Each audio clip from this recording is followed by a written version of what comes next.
right, so welcome to the Miss Zoom class video for January 20th on Wednesday.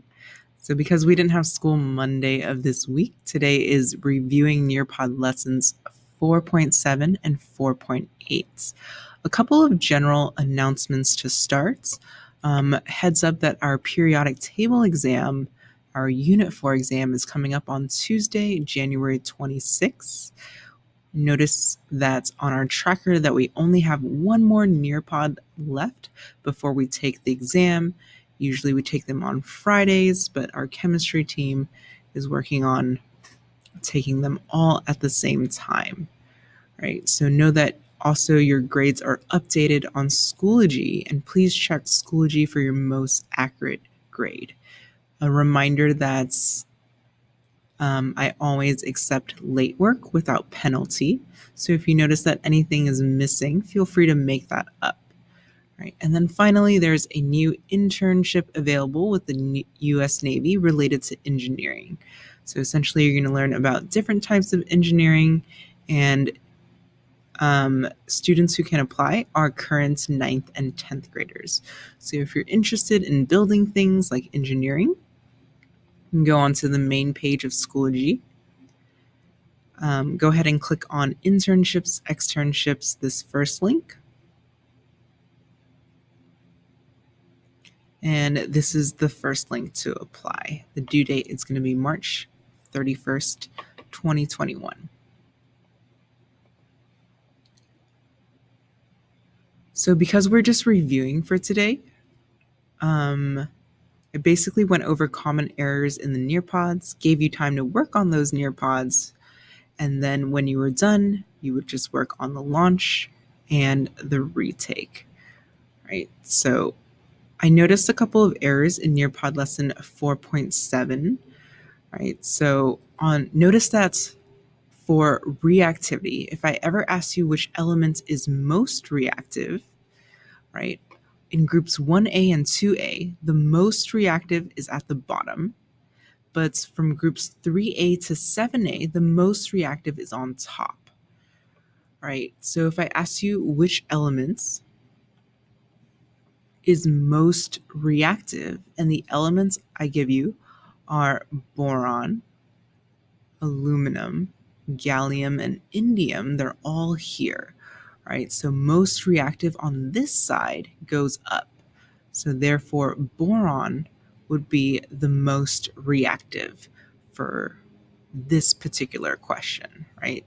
But if I asked you about these four elements, H, Li, Na, and K, then K would be most reactive, because here on this group, the most reactive goes to the bottom, it goes down. So another common error I noticed has to do with ionization energy. So in general, ionization energy, a high ionization energy means the element doesn't want to give electrons, right? So when it asks which element has the highest ionization energy, I'm asking you which element doesn't want to give away their electrons. So when I'm comparing elements, the ones further up have the highest ionization energy, and the ones furthest to the right have the highest ionization energy, right? Meaning the ones to the right don't want to give up their electrons. But if I'm comparing boron, element B, Al, Ga, gallium, In, indium again, right? Which one has the highest ionization energy? Well, as it goes up, it gets higher, so element B is the highest. So therefore, boron has the highest ionization energy. So finally, in Nearpod lesson 4.7, which element has the highest electronegativity, right? Which one wants electrons the most, right? So this trend, it's kind of hard to see, but highest electronegativity is up top, and then also furthest to the right, except group 8A does not have any electronegativity, meaning it does not want any electrons because it already has a full ring. So if we're comparing the same four elements again, which one will have the highest electronegativity? Well, remember that electronegativity increases or is highest when it goes up, right? So therefore, boron has the highest electronegativity.